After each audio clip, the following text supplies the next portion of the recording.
everyone, it's Ali. Thanks so much for joining me today. If you're looking for some Valentine's card ideas that are not flowers and pink and loads of girly stuff, then this is definitely the video for you. We are kicking off with this Batman themed Pug superhero card. For this card, the first thing I'm going to do is make a custom mask to create the Batman signal in the sky. I just used some post-it tape for this, and I copied a picture of the Batman signal. I just drew onto the post-it tape with pencil, and then I'm going to cut this out using a craft knife and also a pair of scissors. If you're wondering why I'm so handy with a craft knife at doing round edges, because that's actually quite difficult, it's because when I was at university I actually ran my own business making realistic style portraits of people made out of cut paper, so that's a fun fact.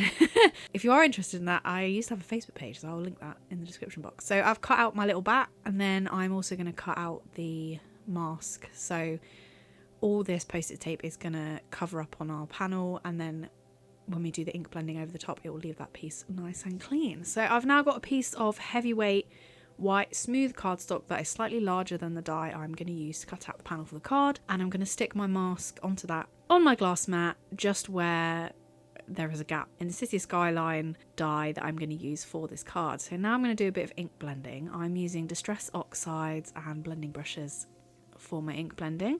The three different colours I'm going to use today are Seedless Preserves, Chip Sapphire and Black Soot. I thought the purple would contrast really nicely with the yellow that I'm going to use on the little Pug's Batman costume, but you don't have to use purple, of course. If you think that's, you know, a little bit too girly, then you can pick another colour. Maybe like an orange might look quite nice at the bottom, because it's supposed to be sort of like the setting sun at night time. So I've blended all those together. I've obviously sped that up a lot, and then I'm going to do some stars. I'm going to use some gouache paint in white, mix it with a little bit of water, and then splatter it all over my background, and that is going to make a really nice night sky. And a lot of it is going to be covered up anyway, so you know, it doesn't have to be like perfect, but I really liked it. I'm going to use this clearly besotted stamp set for this card. I'm just going to use the little pug with the Batman costume and a sentiment that says, "You're my hero." I've stamped the pug in Memento Tuxedo black ink because I'm going to colour that in with alcohol markers, and then I'm stamping my sentiment with VersaFine black. That's just my preferred ink that I like to use for sentiments. It always comes out really sharp and clean, and I'm going to cut these out later anyway, so I've just stamped on the same piece. Now I get to peel off my mask. That's very satisfying. It's left a really nice clean shape underneath, and really looks like the Batman signal is being cast into the sky. I'm actually going to use some alcohol markers to kind of add a little bit of texture to this, just because I don't think it would be completely white. Looking at the picture, it didn't. So I've used a pale yellow, sort of an ochre colour, and then a really pale grey to just blend those colours together. And then I blended a little bit of what distress oxide was left on my brush over the top, but to be honest, it didn't really make any difference. That's the background done. So now I've die cut this enormous city skyline die that I think is from AliExpress. If I can find all the products that I've used in this video, I will link them all in the description box for you, if they're still available. If they're not, I'll just write that it's not available. And I'm going to glue that onto my background. Didn't do a great job with the glue. You probably notice later it's kind of splodged out everywhere. I've just got to colour in my little pug now, and I'm going to use some different greys, some warm greys rather than black, because I thought black was just going to look all the same. So I've gone for warm greys for his little costume. I've given him a yellow cape, which I know is not technically correct, but I just wanted to put a bit more yellow on. And then I went over the lines a little bit, so I've used the colourless blender to kind of push the ink back in to the inside the lines, which worked quite well. I'm going to use my ATG gun to attach my background, which I've die cut with my stitched Slimline rectangle die, so it's got a lovely stitched edge on it. And then I'm going to attach my pug and my sentiment with foam tape. I've just used a stitched banner die to cut out my sentiment, and that's this card finished. I think this is absolutely adorable. I posted it on my Instagram earlier in the week when I was working on it, and I had a lot of lovely comments, so thank you to everyone. Lovely nice comment on there. The next card we're going to do is based on geodes. Now, I am a big fan of geodes. Ever since I was a kid, I went to this like geode museum and just got obsessed with seeing all the massive geodes. So I've used this stamp and also a similar die quite a lot. I'm going to heat emboss this one onto my cardstock, and then we're going to watercolour, because that's going to make it easier to watercolour because it's harder to go over the lines. I'm just using my Versamark ink to stamp onto the cardstock. This time I am using some mixed media paper, I think, which is kind of like a watercolour cardstock. It'll take a lot of water and it won't warp, so that's ideal for this technique. And I'm using white pearl embossing powder for that. And then here's a little trick I like to use if I don't want to clean my stamp. So I just use the little plastic sleeve that the stamp comes in, and I put it over my project, and then I can put the stamp on top and decide where I want the stamp to go. And then when I fold the lid of the stamp positioner over, I can just peel off that plastic and voila, I've not got any ink on my project at all, and I can just have it where I want it. Some of you guys have probably done this trick before, but if you haven't, then I hope that was helpful, because when I realised I could do that, I was like, my world had changed. Amazing. So I'm just going on stamping this geode all around my cardstock. I'm going to do it 4 times until it's covered the whole card. I wanted it to be kind of purposefully off centre, so it's not completely mirrored. And then while I've got all the heat embossing stuff out, I may as well do my sentiments. So I'm going to heat emboss "You Are My Rock" onto some craft cardstock, which is going to match the card base that we use at the end. And then I'm going to heat emboss this in opaque vanilla white from Wow. Pretty much all my embossing powders are from Wow Embossing. They're great. They've got like what feels like a million different colours, but it probably isn't a million different colours, but it does feel like it. And most of them I have in my craft room. Now I'm going to tape my background panel down to a hard board with some masking tape on all sides. This is really going to help make sure it doesn't warp too much and it will dry flat. And then I've got a massive selection of all these different blue watercolour paints that I'm going to use. If you have been on my channel before, you've probably seen some of these because they've been in recent hauls. So some of them are from AliExpress, some of them are from Typo. I've got a set of the new Schminker super granulating colours, like the Galaxy set, and this is the first one that I'm going to use. And this was the first time I'd used these Schminker paints, and I was quite obsessed with how it looked. The idea of a super granulating paint is all the pigments kind of separate as the paint dries, so it really gives you like loads of texture, and you know you could do one layer and it just looks amazing. So yeah, I got these for Christmas from my partner, and I'm probably just gonna paint with these for like the next year and nothing else. They're so fun. So I'm just going around and filling in all the different areas of the geode. I'm trying to mix the different colours together. This is a really good card to do if you have a lot of watercolours and you want to try them out, because the more colours you have, like geodes can be any colours you want. So I've done these in purple before, I've done them in like red and orange and gold, and they look amazing. Yeah, geodes are amazing to use on projects because you can pick any colour you like. I went with blues for this one just to give it like more of a masculine feel rather than the purple that I would normally do, but red would be really great as well, and red would probably be great for Valentine's Day because obviously that is, you know, classic Valentine's Day colour.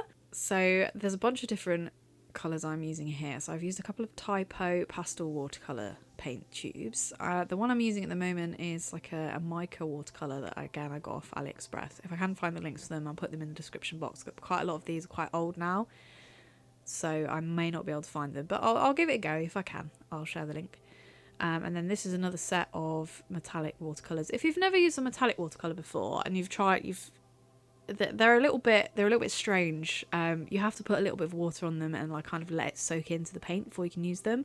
So that's what I'm doing there. I put a little bit of water on and I've gone back to a different paint, and then I've come back and I can use the paint now. So yeah, I really liked how this background was coming out. I was a bit worried that all the different blues wouldn't go together, but I think because there were so many different tones of blue on here, they did end up all kind of coming together, and all the geodes look unique. And I think next time I use a stamp, I think I might try and do some layers that are glitter. So I'd probably like paint in like some glue or something, or maybe use like embossing ink, and then yeah, try and attach some like really like thick shiny glitter into some of the layers, because that would look quite a lot like a geode. I know they've got like layers of crystal. So I was going to originally leave the background just white, but I really wanted to use some more of those Schminker super granulating colours. So I pulled out the brown because I thought, like, you know, that's where they'd be in rock, wouldn't they, these geodes? So then I painted it all in between with the brown, and you know, brown, I was like, brown's kind of boring, but brown in this paint is not boring at all. I went and left that to dry for a couple of hours. It didn't actually take that long. And then you get a really satisfying look at me peeling all the tape back. So that's the finished background. I think it's just gorgeous. You don't really need to do anything to this background. So I'm just going to trim it down so it's going to fit on my card. And then I'm going to trim down my sentiment into 2 little pieces and then stick it over the top. I didn't want to cover up too much of the background because it was just so nice. So the sentiment ends up being really small. But I think this is lovely. I really like sometimes making cards that look like they could just be a piece of art on the wall. I think this is like one of those times that you could totally just pop this in a frame and put it up. And no one would be any the wiser really that it's a card. I just popped those little sentiments up on some foam tape just so they're slightly off the background. And that's this card done. Apart from, I decided I wanted a bit of extra glitter. So I went in with my Wink of Stella brush pen and just went over a couple of the different areas. I'm not sure if you can really tell on the finished card. It already had a lot of shine, but you can never have enough glitter in my opinion. I hope you guys agree. Yeah, I think this one is my favourite. I really love this, and I could just make this design until the cows come home. I love it. You can have so much fun with geodes and different colours. That was definitely my favourite. So the last one, now this is maybe a little bit more of a traditional Valentine's card. This is a lot of hearts, and this is the reason you should save all your scraps when you're making cards, because all of these hearts that I cut out with these little dies came from scraps from my scrap bag. They're all just like bits of leftover other projects. Look, I managed to cut loads, and I've still got loads of hearts left that I don't actually use on this project. This is an old packaging from some olives that I got from the supermarket. I washed it out, and now it's in my craft room. So there's a tip. Don't throw anything away, even if it's rubbish. You can always use it for something. So I'm going to distress some of these hearts. I'm not going to distress them all, because I felt like if I distressed all of them, then any that didn't look distressed would look weird, and I couldn't really distress the really small ones. I could only distress the big ones, so I did some of them but not all. So we have a little bit of a mishmash, and then I'm going to attach these onto the card. So for my card panel, I'm using some corrugated brown cardstock, and I'm going to distress the edge of that. This little tool I'm using, by the way, it's from Crafter's Companion, and it's like I think it's just called a distressing tool. It's got like little razor blades in it. It's very cool. And it's really, really cheap. So it's a great little thing to have in the craft room. I use it all the time. I'm going to use a piece of handmade paper. I'm just going to rip this and use this as kind of just add a little bit more interest to the background. I'm going to stick it on the right hand side of the panel with some double-sided tape. I'm not using my ATG because I know for a fact that will stick to the back of the handmade paper and just cause a massive mess. And then just roughing up the edges where I've had to trim the paper down so it doesn't look like too stark, because nothing's really like sharply cut on this card. It's all like vintagey and distressed and roughed up. I'm going to cut a little hole in one of these hearts and put a little arrow through, so like a little true love heart. I just used a knife to cut the hole and then distress the hole a little bit so it matched the distressed heart, and then I've stuck the little arrow on with some double-sided tape. So that's going to be in the sort of middle of my card, and now I've just got to arrange all my hearts and stick them on. So there's not really any rhyme or reason to this. I start with the bigger hearts and I move on to the smaller hearts. Some of them I put up on foam tape, some of them I just use glue. I managed to not get glue all over the card on this one, which I was quite pleased about. I am so bad at using liquid glue, honestly. I keep telling myself, well, I just need a better bottle. I need a smaller glue bottle nib. I need this, I need that. No, the answer is I'm just very, very bad at gluing. That's why I have my ATG gun and my double-sided tape, because that's the only way I can really glue anything. The really small hearts, I'm going to use my wax picker tool thing. I think this is designed for nail art. It's just a long tube of wax that you sharpen like a pencil. I use it all the time. It's so handy. It just picks things up and sticks them down. So I've kind of tried to just stick all these hearts on quite randomly. There's a lot of different shapes and different colours and different finishes, so it was fairly easy to do. You guys will have to tell me if you think this is a masculine design. I felt like it is masculine because there's quite a lot of distressing going on here, and there's not too much red and pink, but please let me know in the comments if you think it is. And the last thing I need to do is make my sentiment. So I'm just going to stamp this sentiment that I think it says I love you so much, and I'm stamping that on some craft cardstock just to match my card base. I've used VersaFine here, so I've got to heat set it and then just trim it out with my scissors.